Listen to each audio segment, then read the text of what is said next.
I should just like to read a quote from this book which I picked up from the Catholic Mission, and that was that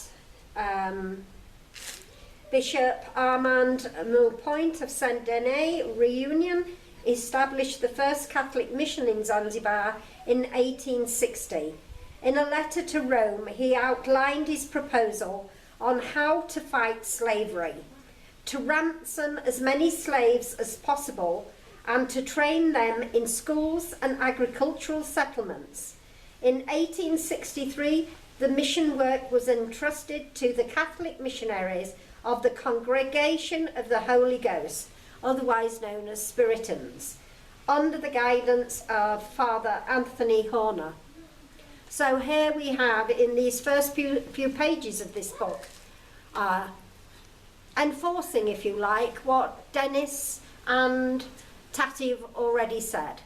So the first establishment here of these missionaries here in Africa was to help and ransom the slaves, to buy their freedom and to train them in agricultural positions, and they educated them.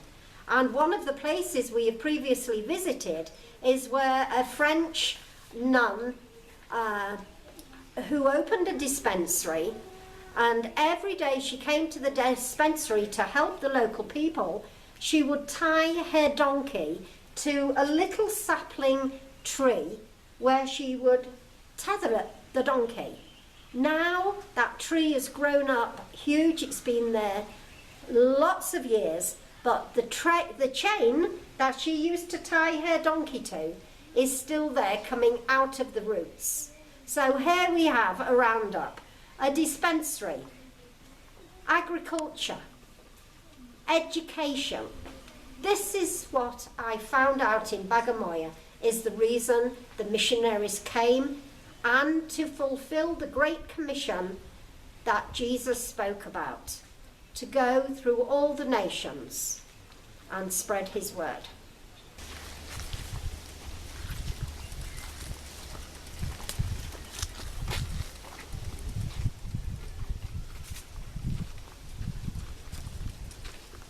We are here today to remember John William Shaw, who took his own life because of the extreme pain he was in through sleeping sickness.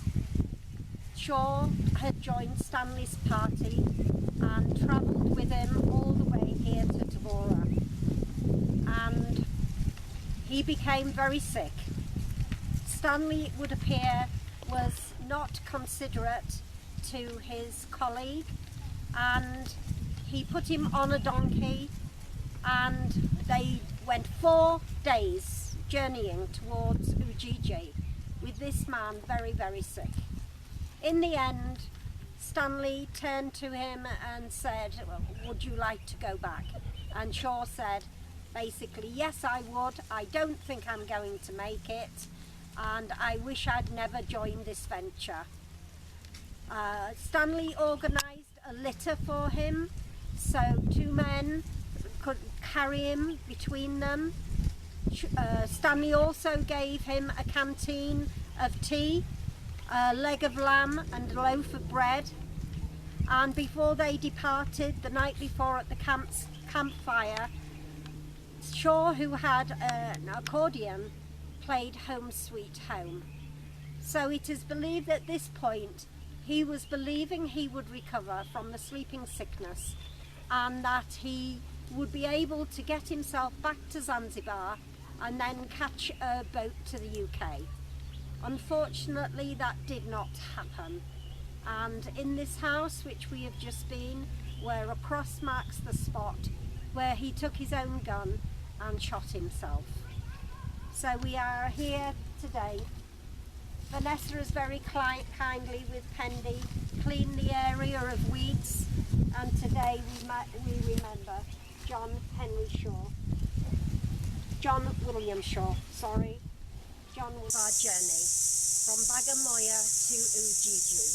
We completed the journey on the 6th of October at 3:45 p.m. when we arrived here at David Livingstone's museum.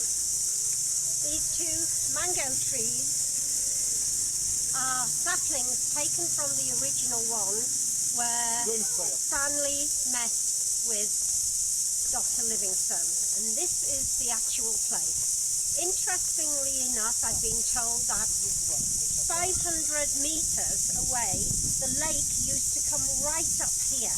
But what is happening at the moment, it is losing its water, Lake Tanganyika is, into the Ruhr River.